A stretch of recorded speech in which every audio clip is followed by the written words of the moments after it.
Hola, nosotros elegimos la Constitución de México. Nuestros integrantes son Sebastián Reyes Vergara, Sebastián Vargas, Nicolás Rodríguez, Julián Ortega y María Alejandra Zapata.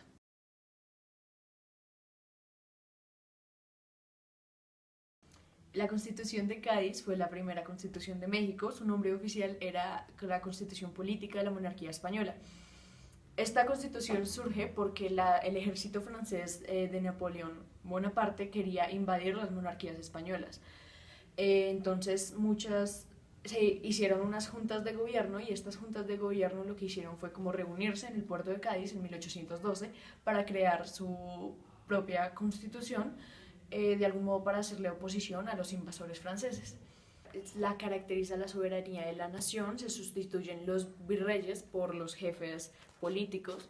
Aparte de esto, hay una abolición del tributo.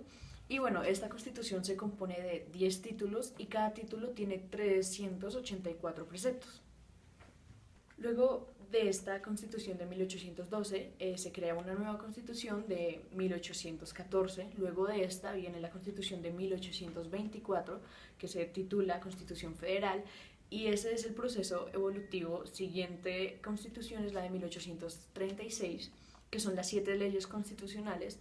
Luego de esta constitución viene la de 1847, luego la de 1857, hasta llegar a la de 1917, que es la que actualmente rige el gobierno mexicano.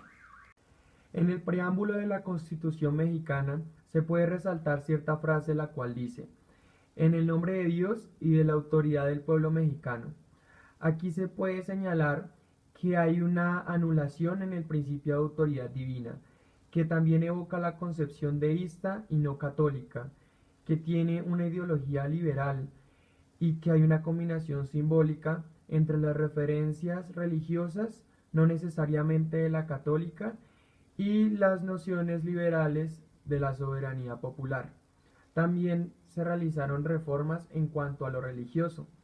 En los documentos de la fundación en la nación, las reformas como la de 1860, el Congreso Constituyente de 1917, y se realizaron distintas reformas a los artículos 3, 24 y 130 de la Constitución mexicana. Resaltar una parte que dice: bajo la forma de República Democrática Representativa Popular. Esto quiere decir que constituye a la nación en república con caracteres democráticos, que la Constitución ha sido expedida por la autoridad del pueblo mexicano, que solo hay una nación libre y tiene la facultad de constituirse como cuerpo político, que es democrática porque en ella todos los ciudadanos, por medio del voto, pueden elegir a sus funcionarios. Y hay una representativa porque los funcionarios públicos ejercen por representantes del pueblo mexicano, y popular porque el gobierno es el gobierno del pueblo y para el pueblo. También se puede decir que tiene una ideología liberal, ya que hay una abolición de la esclavitud, hay una libertad de expresión, hay una enseñanza libre, y también el poder se divide en 3 ramas: el ejecutivo, el legislativo y el judicial. La soberanía de la nación dimana del pueblo, y también hay una negación en ser obligada a la persona a prestar trabajos personales sin una justa retribución o sin su pleno consentimiento. Hoy les vengo a hablar del contenido de la Constitución de los Estados Unidos de México. Esta es una ley suprema jurídica mexicana y fue promulgada el 5 de febrero de 1917 por Venustiano Carranza en el Teatro de la República de la ciudad de Querétaro. Entró en vigor en mayo de ese mismo año. La Constitución contiene los principios y los objetivos de la nación, y establece la existencia de órganos de autoridad y las facultades y sus limitaciones, así como los derechos individuales y las vías para hacer estos efectivos. Contiene 136 artículos y 19 transitorios, distribuidos en 9 títulos. Entonces, título primero, capítulo 1, de los derechos humanos y sus garantías. Capítulo 2, de los mexicanos. Capítulo 3, de los extranjeros. Capítulo 4, de los ciudadanos mexicanos. Título 2, capítulo 1, de la soberanía nacional y de forma de gobierno. Capítulo 2, de las partes integrales y la federación y el territorio nacional. Título 3, capítulo 1, de la división de los poderes. Capítulo 2, del poder legislativo. Capítulo 3, del poder ejecutivo. Capítulo 4, del poder judicial. Bueno, antes de hablar del procedimiento de reforma tenemos que dar un contexto a la primera reforma que existió en México. Esta aparece tras el derrocamiento de Porfirio Díaz, al ser derribado por el movimiento antirreeleccionista encabezado por Madero, el cual a su vez fue derrocado por Victoriano Huerto, junto con el ejército y la embajada americana. Esto causó que aparecieran unos movimientos anti-Huerto, los cuales fueron encabezados por Pancho Villa, Emiliano Zapata y Venustiano Carranza, el cual, el último, tenía una idea de que el orden de México solamente se podía recuperar a través de una reforma constitucional. Villa, Zapata y Carranza deciden aliarse para derrotar a Huerto.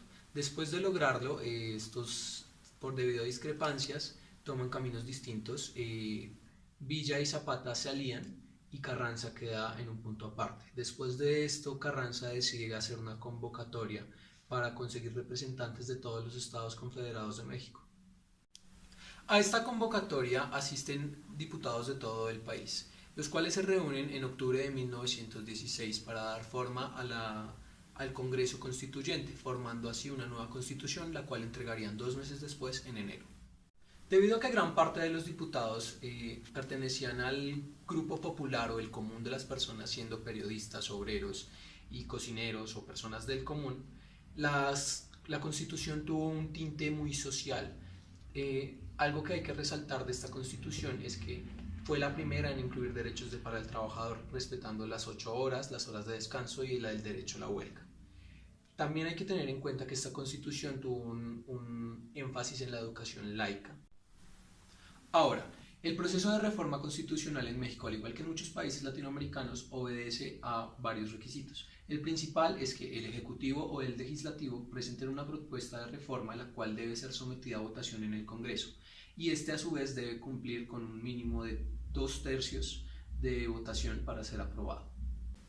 El control de constitucionalidad es el conjunto de recursos jurídicos diseñados para verificar la correspondencia entre los actos emitidos por quienes decretan el poder y la Constitución. El control constitucional es un sistema establecido por la Constitución para su propia defensa, ya que permite garantizar la propia salvaguardia de la ley suprema ante la posibilidad de ser infringida o vulnerada por las autoridades. Desde comienzos del siglo XIX se genera un modelo de control de constitucionalidad que combina parte del modelo estadounidense y del europeo vigentes en aquella época, hasta llegar a la construcción de uno totalmente mexicano.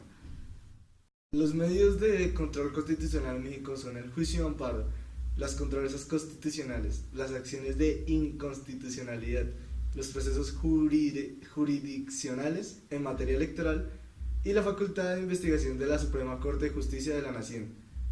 También lo son la protección de los derechos humanos y el juicio político. Las normas de estabilización constitucional son aquellos que utilizan tanto técnicas como medios para la defensa de la Constitución. También es una norma muy fundamental que a quien le corresponde defenderla, la proteja.